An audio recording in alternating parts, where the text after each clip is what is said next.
check. Is the mic on? Okay. Good evening. Thank you so much for coming this evening. I'm so delighted that you could be here tonight for our talk by immigration attorney Luis Cortes Romero. I'm Karen Weatherman. I'm the director of first-year programs, and one of those programs is our Common Reading program. And in that program, every year, we select a common text, which then provides the springboard for a campus-wide conversation around a topic of importance. This year, our topic is revolving from the book Refuge, Rethinking Refugee Policy in a Changing World. And so we're looking broadly at issues of immigration, of forced relocation, forced migration, borders, asylum, both contemporary and historical. Throughout the academic year, we offer at least one event per week, both spring and fall semester. You can find our calendar on the Common Reading website, which is commonreading.wsu.edu, as well as on our Cooksing page. And we hope you'll be able to attend more events in the coming weeks of this semester. If you're attending for course credit, that will occur through Cooksing, and I'll give you instructions at the end of how you can obtain credit at the conclusion of tonight's event. And before I introduce our speaker, I want to also let you know of a couple of upcoming events.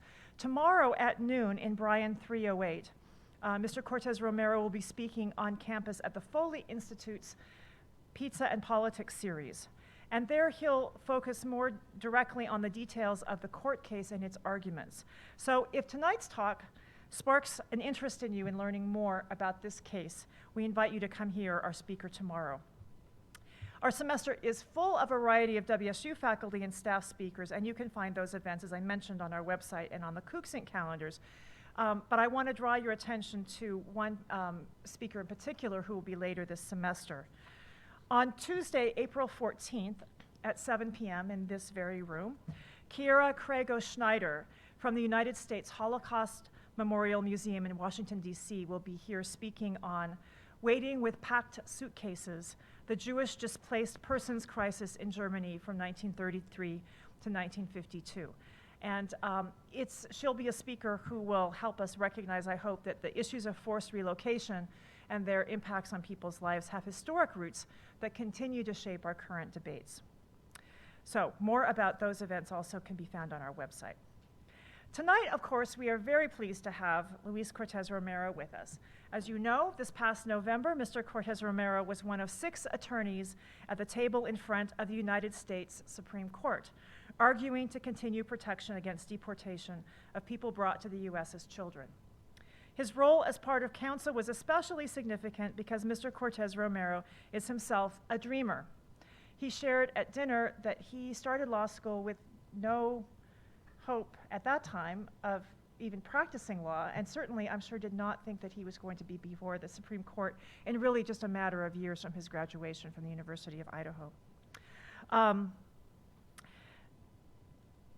Since March 2018, Mr. Cortes Romero has been a managing partner at the Immigrant Advocacy and Litigation Center in Kent, Washington, where he practices exclusively in immigration litigation, including high-profile constitutional litigation involving equal protection and due process claims.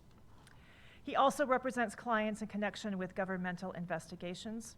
And in addition, Mr. Cortes Romero is an executive board member of the Dream Bar Association. His ties to the Palouse are strong as well.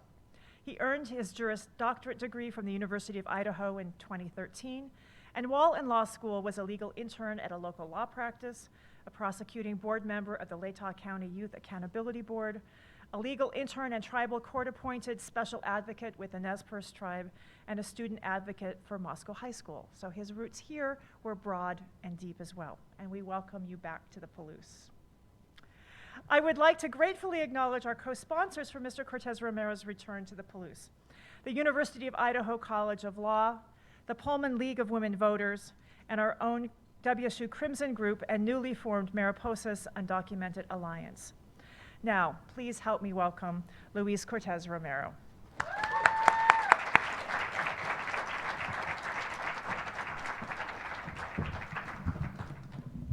Good evening, everybody. It's a pleasure to be here back into the Palouse. I'm I'm always very reminiscent of my time here. Although I did study at the University of Idaho, I did spend a lot of time here at WSU just to get a new change of scenery. I made a lot of new friends here. I was just sharing, actually, on my way over here that I remember during finals, I was walking to try to study here in this area where I very promptly slipped and fell and cracked my computer. And so I think about that every time I'm at WSU, of my very fond memory. I am very honored to be here and honored that you took the time today to come and listen to my story about, it's a story of not just me, but of hundreds of thousands of individuals and their communities, which equals millions of people who are going to be impacted by the decision of the Supreme Court, whichever way it goes down. I will be talking a little bit about the case and how it came to fruition, though the specifics and the legal aspects of the case will be discussed more at length tomorrow. But there are some behind the scenes aspects of the case that I think you might be interested on. I guess I'll start with my journey here in the Palouse back in 2010. I started at the University of Idaho in 2010 at the College of Law, and this is well before DACA. I was sharing a little earlier that I had no idea what my future would hold when I started my law school career. It wasn't until my first year when I realized that because of being a dreamer and because of not being born in the United States, I ultimately could not practice law even if I graduated law school.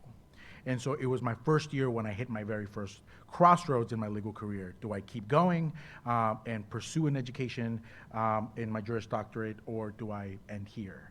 I remember being very torn, and I've called my mom and told her I'd made up my mind. I will be quitting law school and promptly returning to what I consider home, which is California. And so she gave me a very stern talking to and let me know that I will not be returning until I finished. She said, we don't know what's going to happen, but what we do know is that they can't unteach you what they will teach you there. You can't unlearn that. So continue moving forward. Let's have faith that things will work out, and then learn as much as you can while you're 3 years there. Well, that stern talking to did it, and I continued to pursue a law education, but knowing the fact that I would not be able to practice law. So I became really involved in the 3 years that I could, in everything that I could, because this was the 3 years that I had to be a lawyer as I was a law student. And so I was finishing it was the summer of my second year of law school. Law school is 3 years, so I'm about to embark in my third year. It's August, and so now the summer is ending, the fall is starting, and I don't know what I'm going to do. I know that I'm finishing my last year of law school, and that's it. And that I have this final year to feel like an attorney and practice as a student, but that was it. And it was in August of 2012 where DACA was announced. President Obama at the time stepped out into the Rose Garden and announced the program, Deferred Action for Childhood Arrivals, DACA. And in making this announcement, he said, we're doing this because it's the right thing to do. Now, from there, this is where it starts to kind of really get crazy. After President Obama made his announcement, and this is going to be important for later, the Secretary of the Department of Homeland Security, her name is Janet Napolitano, Secretary Napolitano, issued what was essentially the DACA memo, or what is also known as the Napolitano memo. And the Napolitano memo issued out all the guidelines as to who would be eligible for DACA and who would not be. Now, I think as a starting point, it's important to know what DACA is. What DACA is a deal between the government and the recipient. The recipient will give over all of their information, their address history, where they were born, where they've lived for years, where they've gone to school, how long they've been here, what their parents' information is. You have to go in and give them your fingerprints, give them your photo, and they will do a heavy background check. I mean, we're talking about the Department of Homeland Security. In turn, if you had either graduated from a school, are currently in school, or served in the armed forces, and you have no serious criminal history, then the government will acknowledge that you're here, will categorize you as a low priority and will give you work authorization, will allow you to make it easier for you to work and give you, allow you to stay. And they will do that for 2-year increments. Every 2 years you have to renew to, for them to recheck your situation, make sure, again, they're taking your fingerprints, your photo, and checking all your stuff again. And so that's what we had. We had this deal with the government that if we came out and gave out all the information, they would acknowledge us as part of our society and would give us this ability to step out and not be afraid anymore. So it happened. Hundreds of thousands of people applied. 800,000 people applied, and their communities, which makes it millions of people, are relying on this program. And at first, I'm not going to lie, I waited. I was like, you want me to do what? I am not going to give you my information right away. I want to see how this pans out. After I started seeing this program actually working was when I started to apply. And it truly felt like it fell from the sky, because it was about as I was about to finish law school when DACA was announced. And DACA, once I was entered into the program and was granted Deferred Action under the DACA program, it was what allowed me to practice law and advocate for my clients. But it did more than just that. DACA is it's more than just the work authorization or the actual benefits that come with Deferred Action. There's a certain acknowledgement that comes from our society when the government accepts you and says, we will allow you to be here, and you can feel safe here. You can have a family. You can pursue your goals. You can pursue your dreams, so long as you play by the rules. And so I can't describe what it feels like to not be afraid to be exiled from the only place you know home. I came to the United States when I was 1 year old. I found out that I was undocumented when I was in 6th grade. And the way that I found out was that there was a trip to Europe that my 6th grade class was taking. And we had to fundraise for it, and we had to sell chocolates for it, and I hustled those chocolates hard. And so I was able to raise enough money to go, and I explained to my parents I raised enough money to go, and that's when it started. They said, you can't go because you weren't born here. And I didn't really know what it meant. I mean, I'm in 6th grade. But I started to realize the consequences of being undocumented. And growing up undocumented means just that, learning what it means to be undocumented. All the things we can't do by the time we can't do them. And so just like I found out I wouldn't be able to practice law. Having this recognition and this weight off my shoulders, knowing that I couldn't be deported, was so empowering. There's nothing that gives you that feeling. So I found myself now with DACA. I had graduated from law school, and now I'm moved out to Seattle and working as an attorney. Now, as you may know, as you may assumed, lawyer hours are very long, and they are very demanding, but I loved every minute of it. It was what I was studying for and what I wanted. I never saw it as something I have to do. I saw it as something I get to do. I get to participate in my community. I get to advocate for my clients, and I get to be part of our community. Something that the DACA program really bestowed on us. So you could tell by our surprise when President Trump won the election, there was a lot of nervousness as to what was going to happen. And so this is where I'll start to give you some of the behind-the-scenes scoop on the DACA case. So President Trump, at the time that he was running, made all sorts of statements, right? Some of them were about what he felt about immigrants, what he felt about the population of Mexico, the immigrants coming from Mexico, and really ran on that platform. Well, that really switched once he got elected. Once he got elected, he was asked over and over again about the Dreamers, about DACA. And he said, DACA is a very sensitive subject for me, is what he said. He says, we got to treat Dreamers with heart, and that it's a very difficult subject for him. And so that's a very change in tone as to what was happening with DACA, and it's not the platform he ran in. That became troubling to his administration. He has a person who's been the head of his immigration policies. His name is Stephen Miller. He's a young guy, Stephen Miller, and he used to work under then Senator Jeff Sessions. He used to work with Senator Jeff Sessions. Once Senator Jeff Sessions became the Attorney General at the White House, he brought Stephen Miller with him. Stephen Miller is a young 30s kind of hardliner when it comes to immigration policies. And President Trump's announcement, or now his comments about DACA being a very delicate subject for him and it being something that he may not do away with, did not run well with Mr. Miller. Mr. Miller then, on his own, decided to end the DACA program. He came up with a memorandum and said, for all of these policy reasons, we're going to end the program. Now, this is all done behind the scenes. And he then asked the Secretary of the Department of Homeland Security at that time, Secretary Duke, to sign off on the program. Is the Secretary of the Department of Homeland Security who ultimately implements or takes away the program, even though it's the president's decision or the executive's decision. Gianna Napolitano issued the Napolitano memo to put the program together. Now Secretary Duke was asked to rescind that program. Except Secretary Duke had been a longtime career government employee. She had been there through many administrations, not just this one, and did not feel comfortable about rescinding the DACA program.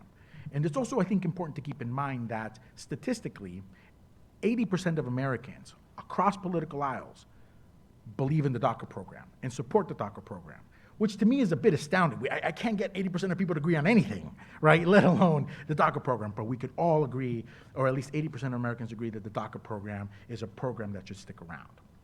Well, then Attorney General Jeff Sessions announced that he wanted to do away with the DACA program because he thought it was illegal to begin with, that President Obama should not have issued the program. The problem is that he didn't really explain why he thought it was illegal or what about it was illegal. He just said it was illegal. And so when Secretary Duke ultimately signed the Duke memorandum terminating the program, what she put down was, well, Attorney General Jeff Sessions is saying it's illegal, so I'm ending the program because he said it was illegal. And that's what ended the program, and that's what started this fight. The program ended on a Monday in September. By Tuesday, the state of California and the UC regions, like UCLA, UC Berkeley, they all started to file lawsuits in order to defend the program. And I quickly realized that there was no lawsuit that was going to represent the actual DACA recipients, the people impacted by this. The stories are not going to be told. And so myself and a group of other lawyers got 6 DACA recipients, a Harvard-educated doctor, a lawyer, a clinical psychologist, a special ed teacher, a school counselor, an elementary school teacher. The 6 DACA recipients got together and they represented the Dreamers. And they sued in order to keep the program in place. Now you may ask, well, what is the big deal on this program? What is the fight? If President Obama issued the program, can't President Trump take away the program? Isn't that how it works? Well, there's a very nuanced part of the law called the Administrative Procedures Act, or the APA. And the APA is not very, exciting. It's very kind of the boring type of law that you see, but it's important. And what it says is that if an administration is going to switch a policy, at minimum, it needs to explain why. Tell us the reasons. Why do you want to do it? And you have to have it doesn't even have to be a good reason. It just has to be an explained reason. But here, the Trump administration said, we have to end the program because we think it's illegal. We have no choice. We have to end it. And that's what started the fight. If we could prove that DACA was legal to begin with, then the reason to end the program, that it's supposedly illegal, ends up being an invalid reason.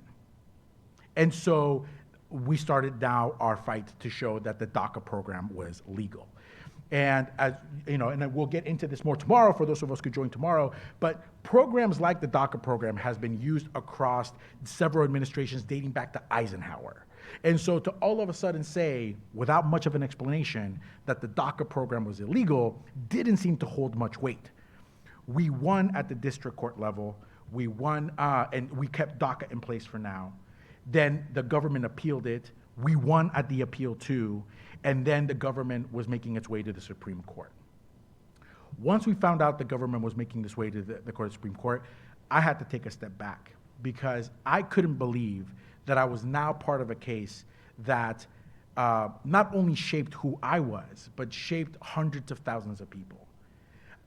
If it wasn't for DACA, I would not be able to practice law.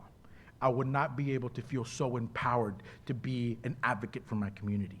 And now I'm defending the program that has given so much back to me. And so it was really an incredible experience to even get that far. And so the day of the Supreme Court, as you could, for those of you who have ever been to DC and have ever seen the Supreme Court, it looks really big from the outside, but it's actually quite small once you make it to the inside. And one story that really sticks with me of the Supreme Court is once you make it in past the tons of security that's there, there is a small room called the Lawyer's Lounge. And it sounds fancier than it is.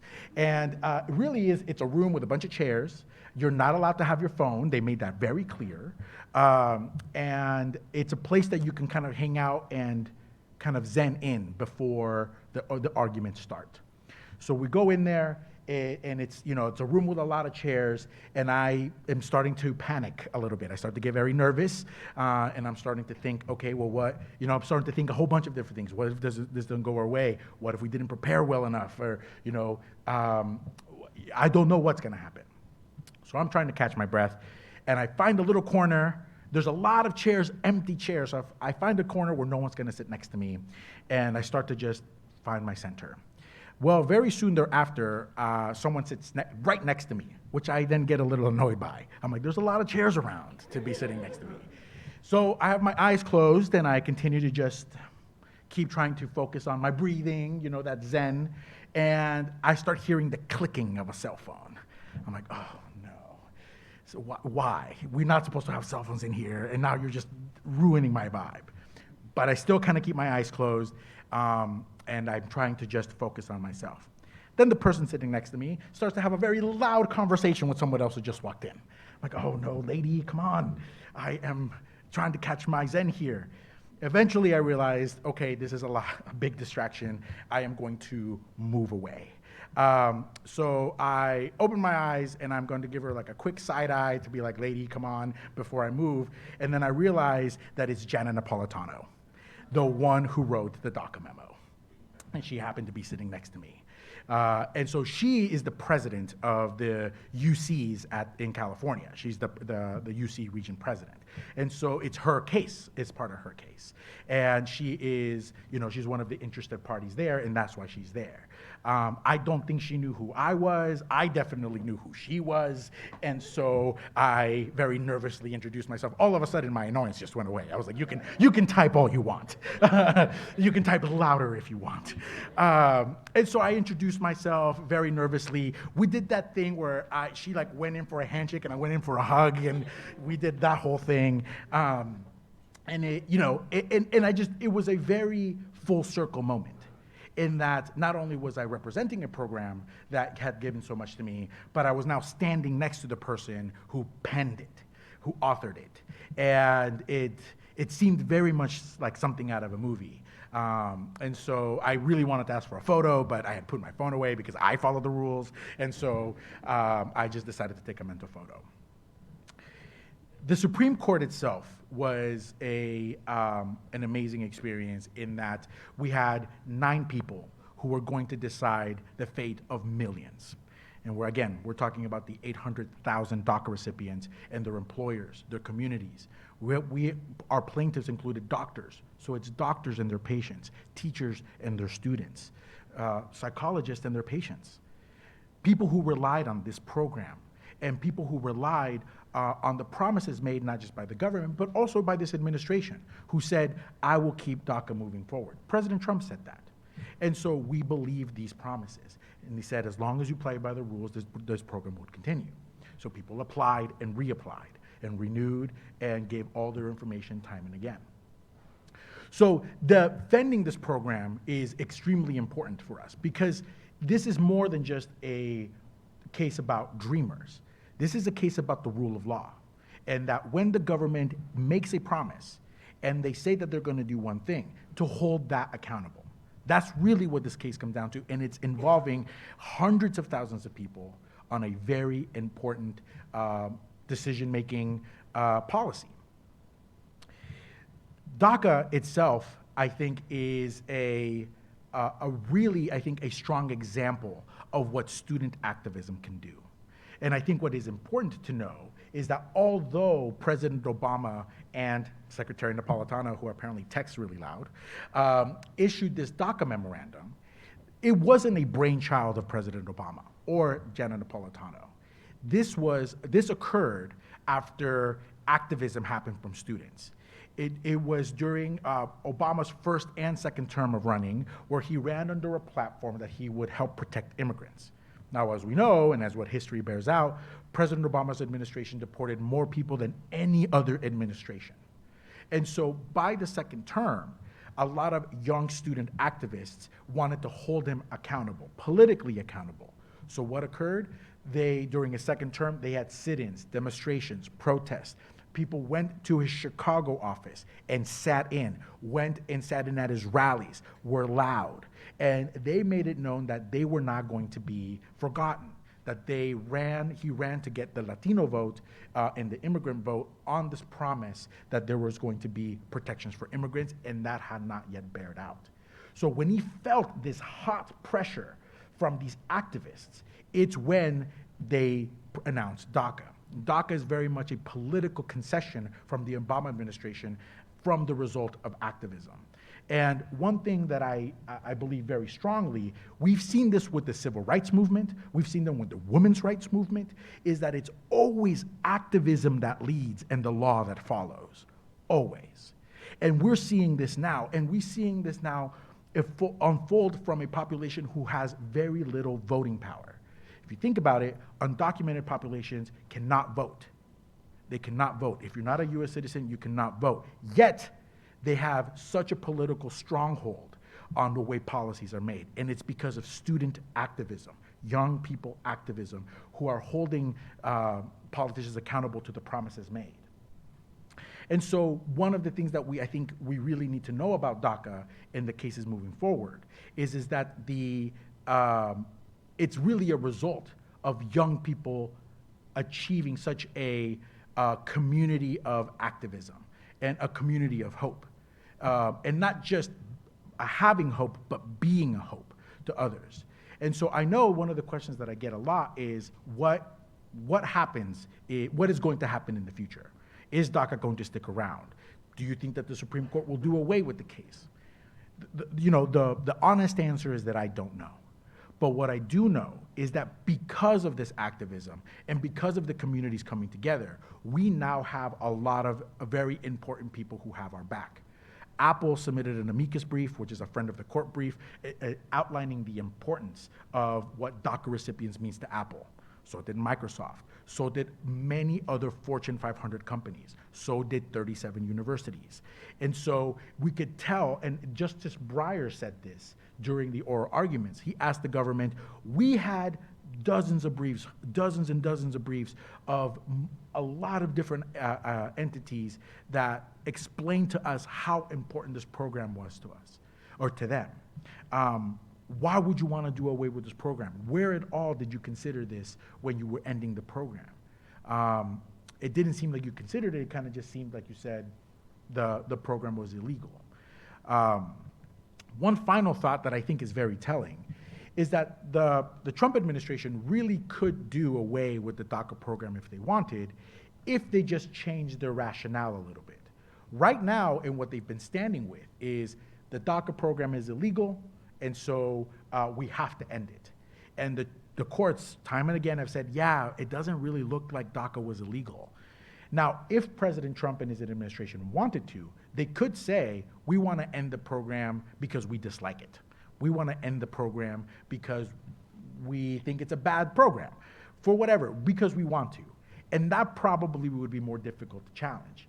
But they have refused to this entire time because I think they know of the political backlash, particularly in an election year. And so, I think it's very telling for what this administration isn't doing, and they're not saying they wanted to get rid of this program. Instead, they're trying to somewhat clean their hands and saying that we have to end this program. I think if we're reading the tea leaves, we're likely going to get a response from the Supreme Court, but at the very end of the term.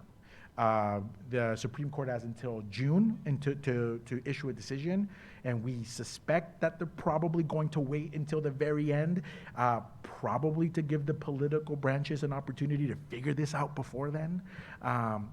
I think currently that's putting slightly too much faith on the political branches in order for them to figure out anything.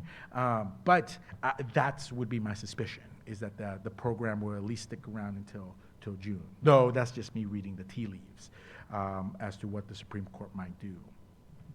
The other thing to consider, and this is a question I get asked a lot, is what would happen what would it look like if the DACA program ends? Is it all of a sudden everybody's getting deported?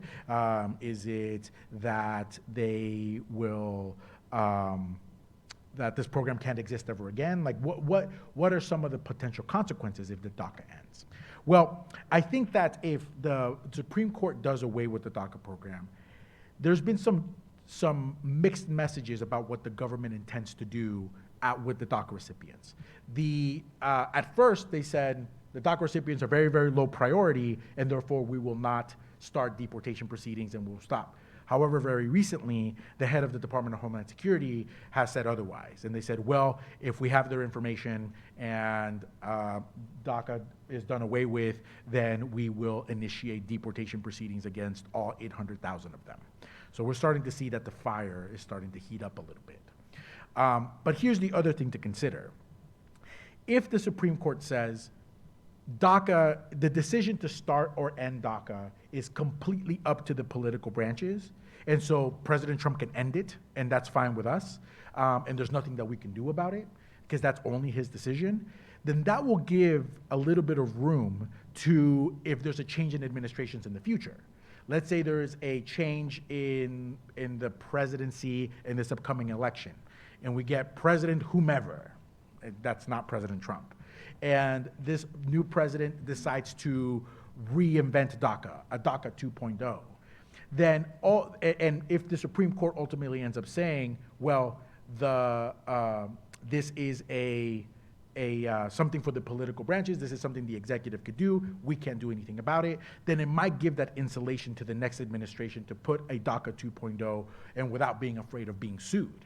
So a bit of a soft landing, if you will. But that's, again, assuming that the current administration changes and there's a change in the presidency come election time. So there's a lot riding on this election because it ultimately can decide the fate of a lot of people, at least as it pertains to Dreamers. So I did want to make sure that I left some room for questions as we're moving forward, and then I'll tie it up at the end. So I welcome any questions that you guys might have. Can you hear me? Oh, perfect.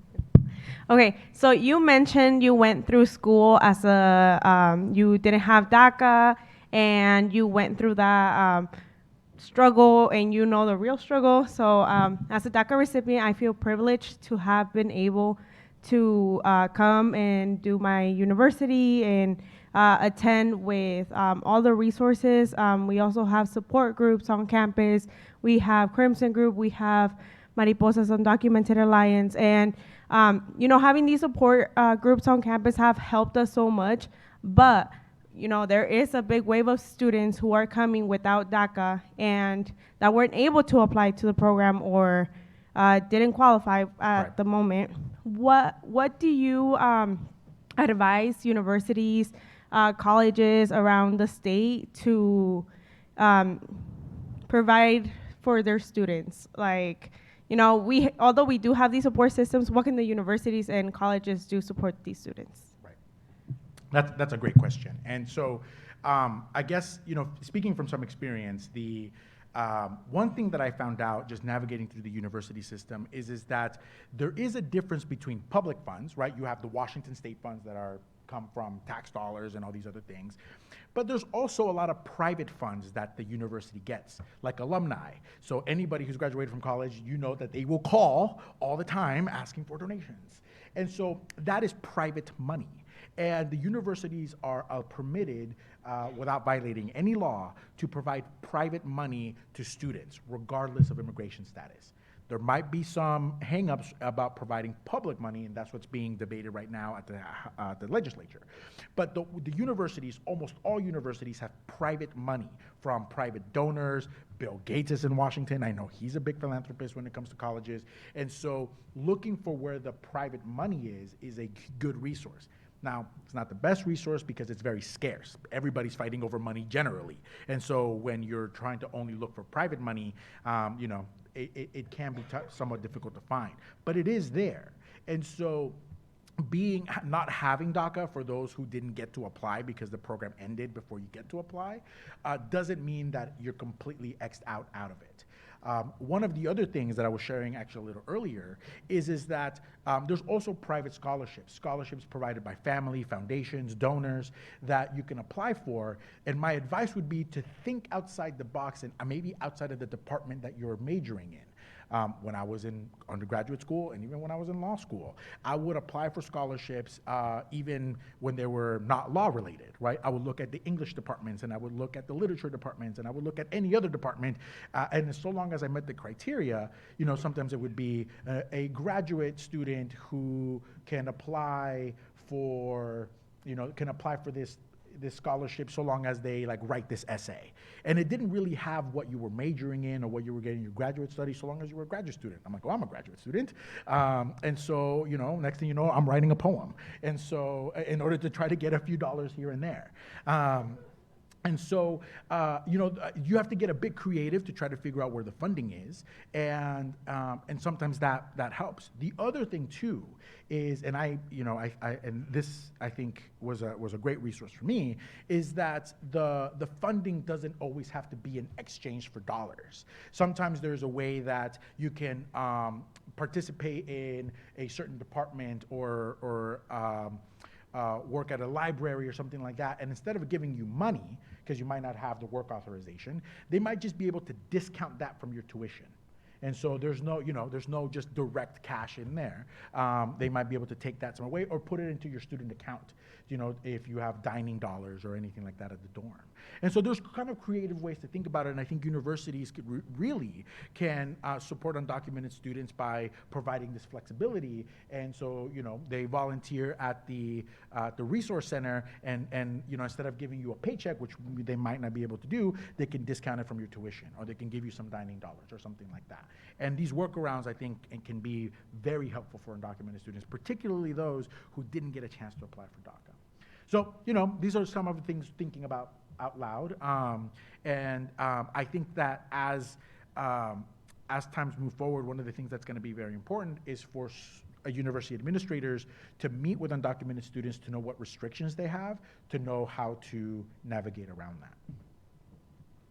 Hi. Really explaining what DACA is. But I have a question. When DACA was passed, after every 2 years, let's say after 2 or 4 or 6 years, you had to reapply, you said after every 2 years. That's right. Is there a pathway towards citizenship at all, or any kind of permanent residency or something like that? Like, for example, people on work visa, they can apply for green card. Yeah. I would think you should apply for DACA too. I thank you for your question, and I agree with you 100%. When someone comes in here with a work visa, depending on the type of work visa, sometimes that can lead into a green card and eventually U.S. citizenship. And so for individuals who come with a work visa, those options are, there's a pathway and there's an options there for them. For people with deferred action, there isn't. The only thing you have is the next 2 years in front of you. And the deal was, so long as you play by the rules, so you don't get into any trouble, you finish your studies, you keep working, you just get another 2 years, and then another 2 years, and then another 2 years. And so, unfortunately, that's all we get. And at the time, really, that was all we were asking for. Because before then, we were subject to get deported at any moment from the only place we called home.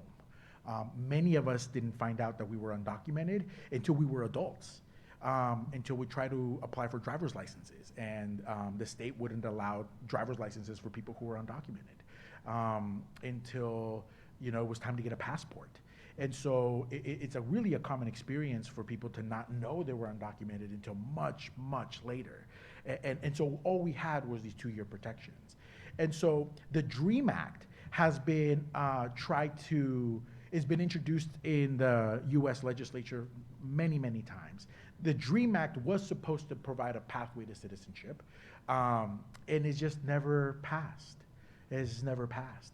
So what we have is DACA, which is just allow us to be here, allow us to work, and then please don't deport us. And that's it. If there was a way to apply for a more permanent status, we would apply in an instant. We want to be part of your community. We want to be part of our community. And there's just no legal way to get there because we're Americans in all senses of the word except on paper. And so one of the things that I think about when I think about DACA is, and I'm thinking about myself and my community is how do we define American? How do you define American? And to me, and for a lot of DACA recipients, I think that we would include ourselves in that definition, in the way that we would define American. Because I definitely wouldn't define American by a piece of paper.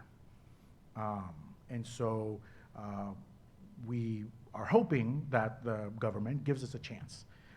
Because I think what we've seen is that once we were given an opportunity to show ourselves, we've did that with flying colors.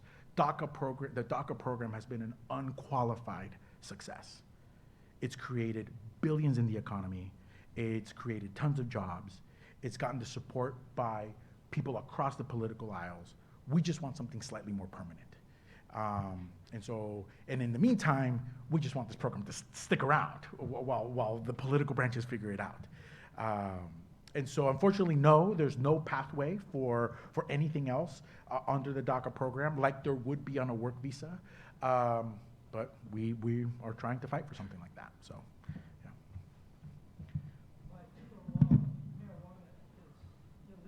That's right.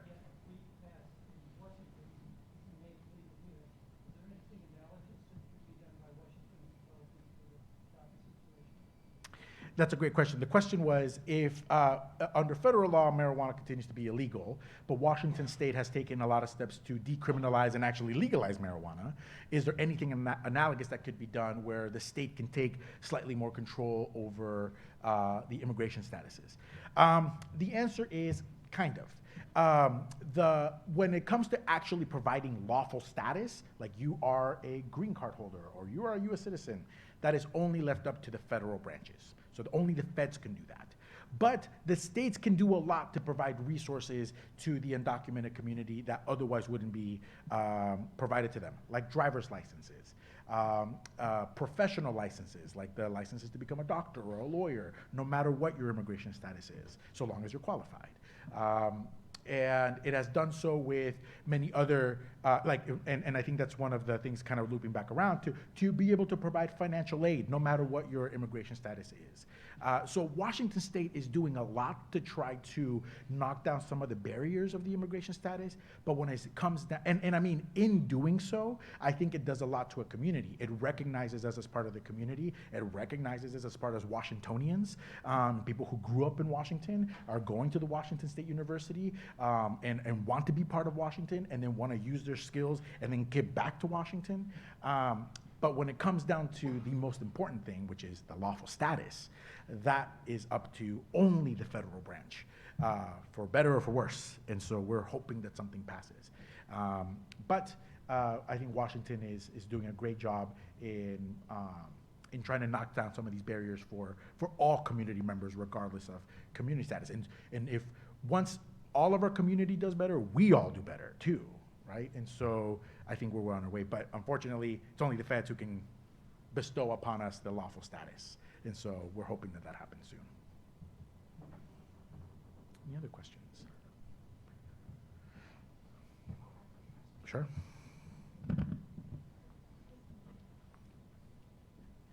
Okay, this is slightly off the DACA topic, but I know you represent many clients who are at the Northwest Migrant Detention Center. Yep. And I will tell you, every year running the Common Reading Program, I learn so much. And I find that I have been just blinded to things all around me, whatever the topic is every year. And this year, for me, one of the, oh my goodness moments was early on. The book was chosen in the summer. I'm doing preparatory work. And I'm on a UNHCR site, the United Nations Refugee, High Commission Refugee website. And somehow I, link here, link there. I end up on a map of ICE detention centers. Yeah. And I'm thinking those are all along the Texas border. They're all along, and there's one in Washington State. Yes. I had no idea. Yes. And there it is in Tacoma, and I click on that.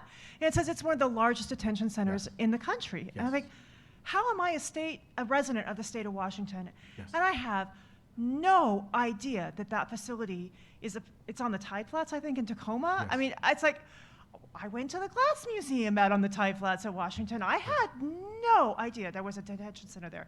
So, and I understand that it's a private facility. Yes. So part of my questioning is, it seems hidden from view Yeah. for residents of the state. And I'm wondering what your experience is representing clients there, what Yeah. your experience is of the conditions there, how many people are in the migrant detention center in Tacoma. Yeah. Yeah. Man, we can go with this for another hour. Okay, I don't want to do that, but.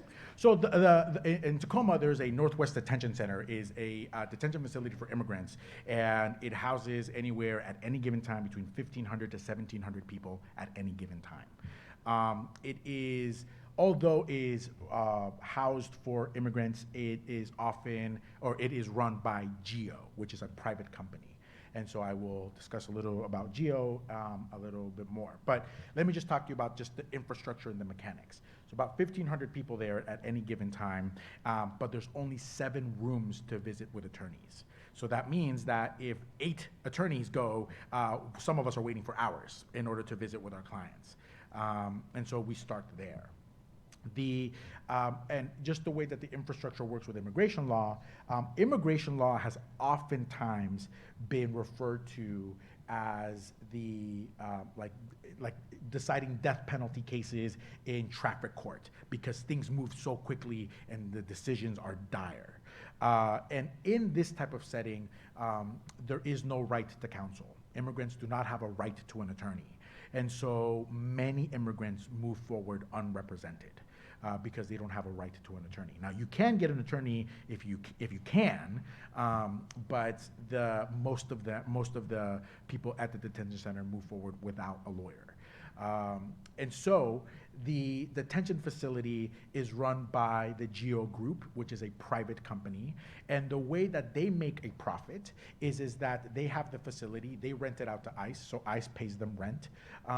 There is a contract about how many beds need to be filled, otherwise ICE gets fined. So ICE has an incentive to make sure that these beds are filled.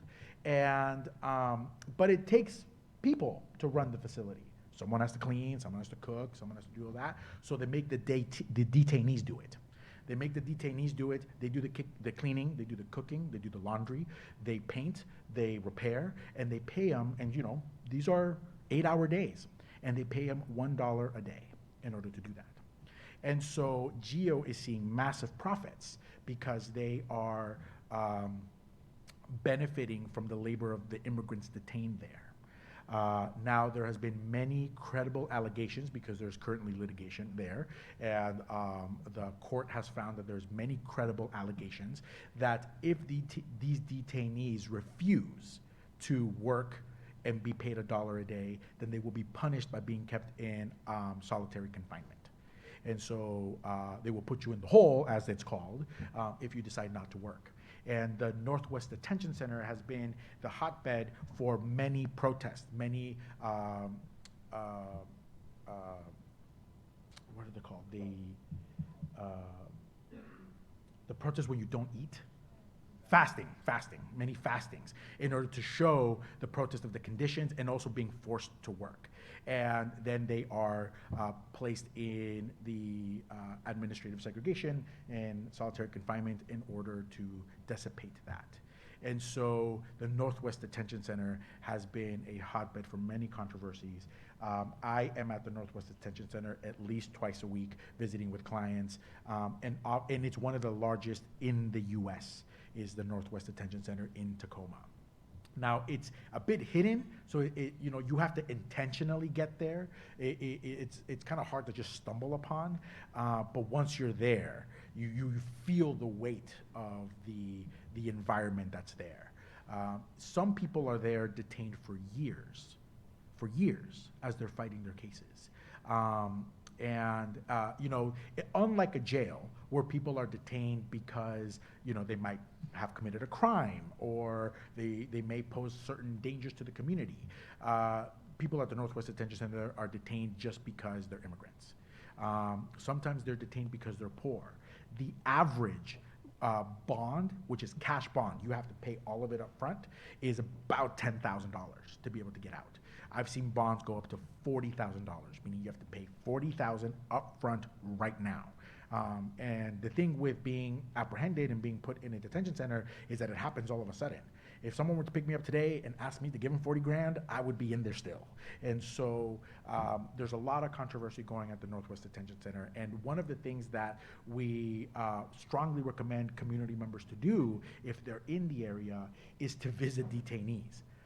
The thing is that when we look at geographically the area, both from Eastern Washington, Idaho, Alaska, Oregon, people who are apprehended by ICE there are all taken to this facility. So many of them are really far away from home with no one to visit.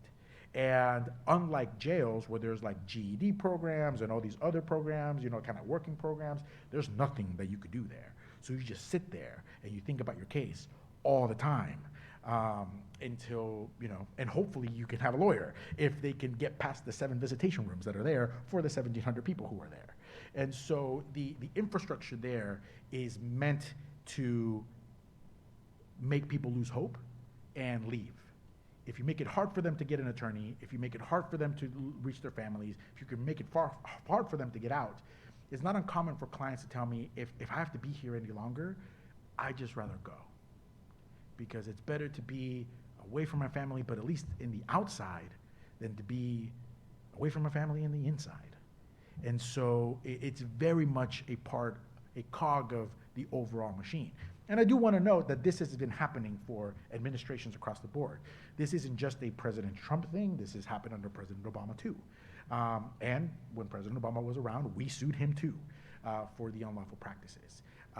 Though they have seen an uptick under this current administration. These are practices that have been happening for a while. And so one of the things that I do for my practice is try to challenge these unlawful detentions, people who've been sitting there for years, showing that you can't hold them there for that long. We've had clients there for 5 years trying to fight their case. We've had clients there because they were too poor to pay bond. And so we sued in order to make it just affordable in order for them to pay, to be able to be released. So it's subject to a lot of challenges, and you're right, many people in Tacoma don't know it's in Tacoma. So it's a bit of a, it's a bit of a situation there. But if you ever find yourself in Tacoma and want to go, or you want to try to be more active, being able to visit there's great organizations providing help and to visit detainees, and you'd be surprised how many of them are so welcoming to talk to somebody outside and just to have a conversation. And so researching some organizations who are there, if you're looking for like an alternative spring break and things like that, and you have to do some community service hours or whatever it is, that would be a good place to do it if you ever find yourself on the west side. But as kind of putting it on a slightly more uplifting note, for all of these conditions, there's a lot of people doing great work trying to challenge this. There's a strong counterculture battling this.